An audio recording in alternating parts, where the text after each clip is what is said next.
আসসালামু আলাইকুম। আজকে আমি বিলের ভিতরে এসেছি, তাই বিরাট বড় একটা সাপ আমার জালের ভিতরে, নেট জালের ভিতরে পড়ে গেছে। তো আমি দেখাচ্ছি সাপটি কী সাপ, আপনারা একটু দেখে কমেন্টে জানাবেন। এই যে মাছ,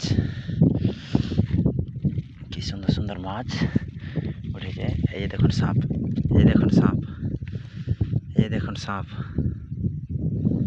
এই যে সাপটা পালাচ্ছে, এই যে সাপটা পালাচ্ছে, এই সাপ চলে গেল, চলে গেল, চলে গেল, চলে গেল, সাপ চলে গেল। বিরাট বড় সাপ। এই যে দেখুন, এই যে দেখুন সাপ চলে গেল। আরে বাপ রে, বাঁচলাম জীবনে।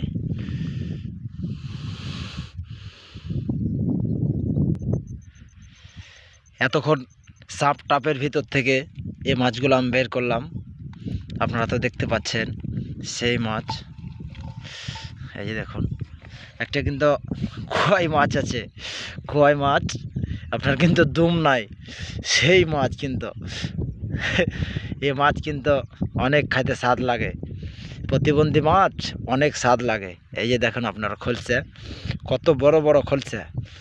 হ্যাঁ, এরকম খলছে যদি 10টা হয়, 10টাতে কিন্তু 1 পোয়া হয়ে যাবে। আপনি এই যে দেখেন, এই মাছটি কিন্তু আবার অনেকটি মাছ আছে, আপনারা তো দেখতে পাচ্ছেন। হ্যালো গাইস, আপনারা যদি দেখে আমার ভিডিওগুলো যদি দেখে ভালো লাগে, তাহলে মাছের ভিডিও যদি দেখতে যান, তাহলে আমার আইডিতে সবসময় ফলো করবেন, MB আবদুল্লাহ 440, এটা আমার আইডি। ভালো থাকবেন, সুস্থ থাকবেন। পলাশ, চাঁপাইনবাবগঞ্জ।